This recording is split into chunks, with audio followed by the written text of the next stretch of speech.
Pemirsa, sebelum kita lanjut membahas mengenai MotoGP Mandalika, kita akan menyimak untuk berita lokal di mana terkait kebijakan harga eceran tertinggi atau HET yang ditetapkan pemerintah kemudian dicabut kembali. Hingga saat ini kebijakan tersebut tidak diketahui pedagang tradisional di Tidore, Maluku Utara. Pedagang tradisional Kota Tidore, Maluku Utara, hingga saat ini mengaku belum mengetahui terkait adanya kebijakan harga eceran tertinggi atau HET, baik itu untuk HET eceran dan kemasan. Saat ditemui pada Minggu sore, pedagang eceran di pasar tradisional Gosalaha Tidore masih menjualnya dengan harga lama. Dengan rincian harga minyak goreng untuk 1 liter eceran berkisaran 22.000, sementara harga kemasan 1 liter sebesar 27.000. Dan untuk kemasan 2 liter harganya bervariasi sesuai merek, yakni berkisaran 45.000 dan ada pula di atas 50.000.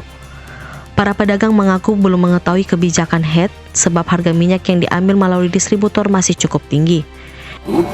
Yang kemasan 1 liter itu 24, yang kemasan 2 liter 48.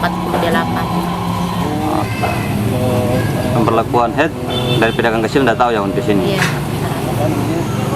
Warga yang membeli minyak goreng mengaku harga yang ditetapkan saat ini masih terbilang mahal. Menurut saya sekarang harga minyak kelapa lagi naik. Yang sembulannya harga 18, 20, sekarang sudah naiknya sudah lebih tinggi dan harganya sangat mahal. Sebelumnya pemerintah telah menetapkan kebijakan HET minyak goreng sebesar 14.000 per liter, kemudian mencabut kembali dan disesuaikan dengan harga mekanisme pasar. Opik Syarifuddin melaporkan untuk Kawana TV.